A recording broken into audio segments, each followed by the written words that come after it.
สวัสดีค่ะเพื่อนๆวันนี้ต้อยพามาดูน้องปลานะคะที่สวน DIY นะคะสวนบ่อปลา DIY ของเพื่อนคูณนะคะ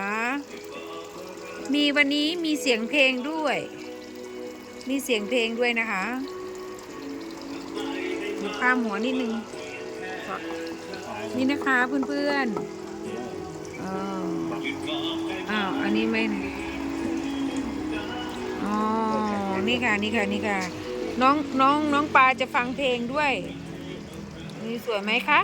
ส่วนอันนี้เป็นโอ่งนะคะโอ่งสแตนบายโอ้วันนี้มีลมแรงมากๆเลยค่ะสวยมากเลยดูนะคะบ่อปลา DIY เจาะแล้วจะพาชมอีกอันนึงนะคะดูน้องปลาดูค่ะน้องปลาน่ารักไหมคะเพื่อนๆโอเคค่ะ